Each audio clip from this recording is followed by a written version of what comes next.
ബേപ്പൂരിലെ PV. അൻവറിന്റെ സ്ഥാനാർത്ഥിത്വവുമായി ബന്ധപ്പെട്ട് കോൺഗ്രസിൽ വാദപ്രതിവാദങ്ങൾ കടുക്കുന്നു. ബേപ്പൂരിൽ സ്ഥാനാർത്ഥി നിർണയം പാളിയെന്ന ഡി.സി.സി പ്രസിഡന്റ് കെ പ്രവീൺകുമാറിന്റെയും മുൻ കെ.പി.സി.സി അധ്യക്ഷൻ മുല്ലപ്പള്ളി രാമചന്ദ്രന്റെ നിലപാട് തള്ളി കോഴിക്കോട് എം.പി. എം.കെ. രാഘവൻ രംഗത്തെത്തിയതോടെയാണ് അഭിപ്രായ ഭിന്നത രൂക്ഷമാണെന്ന സൂചനകൾ ശക്തമാകുന്നത്. പി.വി. അൻവർ പ്രഗത്ഭനായ സ്ഥാനാർത്ഥിയാണെന്നായിരുന്നു എം.കെ. രാഘവന്റെ പ്രതികരണം.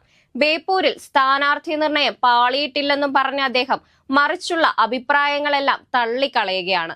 ബേപ്പൂരിലെ പരാജയം പഠിക്കാൻ അന്വേഷണ കമ്മീഷനെ നിയോഗിക്കണമെന്നും എം.കെ. രാഘവൻ എം.പി. ആവശ്യപ്പെട്ടു.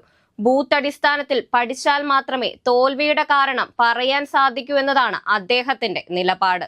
ബേപ്പൂരിലേക്ക് തന്നെ സ്ഥാനാർത്ഥിയായി ക്ഷണിച്ചത് ഡി.സി.സി പ്രസിഡന്റ് കെ പ്രവീൺകുമാറും കെ.പി.സി.സി ജനറൽ സെക്രട്ടറി ജയന്തുമായിരുന്നുവെന്ന് പി.വി. അൻവർ വെളിപ്പെടുത്തിയിരുന്നു.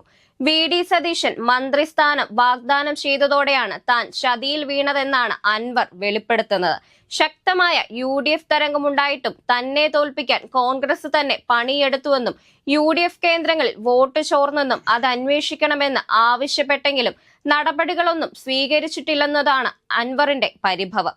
തന്നെ ചതിച്ചുവെന്ന് ബോധ്യപ്പെട്ടത് കൊണ്ട് തന്നെയാണ് വെയിറ്റ് ആൻഡ് സീ എന്ന നിലയിൽ മൗനത്തിൽ നിൽക്കുന്നതെന്നും അൻവർ വ്യക്തമാക്കി.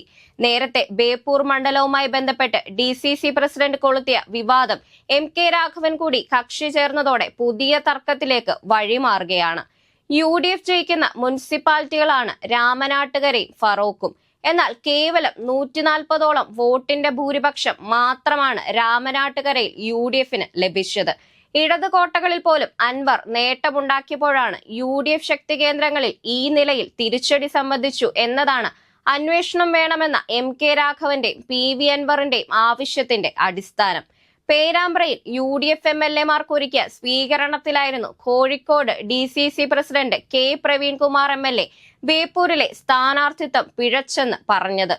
കോണി ചിഹ്നത്തിലോ കൈപ്പത്തി ചിഹ്നത്തിലോ സ്ഥാനാർത്ഥി ഉണ്ടായിരുന്നുവെങ്കിൽ ജില്ലയിലെ മുഴുവൻ സീറ്റിലും ജയിക്കാമായിരുന്നുവെന്നും പ്രവീൺകുമാർ പറഞ്ഞിരുന്നു.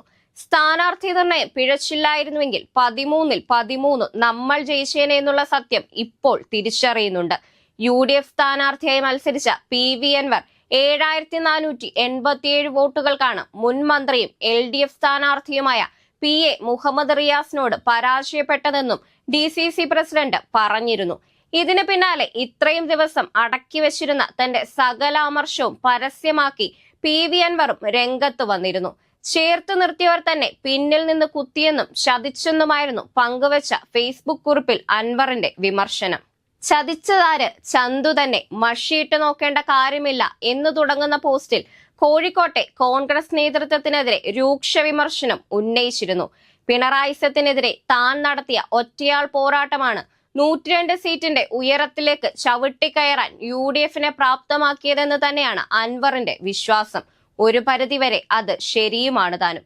പഞ്ചായത്ത് തിരഞ്ഞെടുപ്പിൽ ഒരു വാർഡിലേക്ക് മത്സരിച്ചാൽ പോലും കെട്ടിവെച്ച കാശ് തിരികെ ലഭിക്കാൻ സാധ്യതയില്ലാത്ത ബഹുഭൂരിപക്ഷം പേരും വിജയിച്ചത് ജീവൻ പണയം വെച്ച് താൻ നടത്തിയ പോരാട്ടത്തിന്റെ ഭാഗമാണ്. മലർന്നു കിടന്നു തുപ്പുന്നവർ ഈ മുന്നണിയുമായി സഹകരിക്കാൻ ഭാവിയിലും തയ്യാറായേക്കാവുന്ന സംഘടനകൾക്കും വ്യക്തികൾക്കും രാഷ്ട്രീയ പ്രസ്ഥാനങ്ങൾക്കും നൽകുന്ന സന്ദേശം എന്താണെന്നുകൂടി വ്യക്തമാക്കേണ്ടതുണ്ടെന്നും കോൺഗ്രസിനെതിരെ അൻവർ പറഞ്ഞിരുന്നു.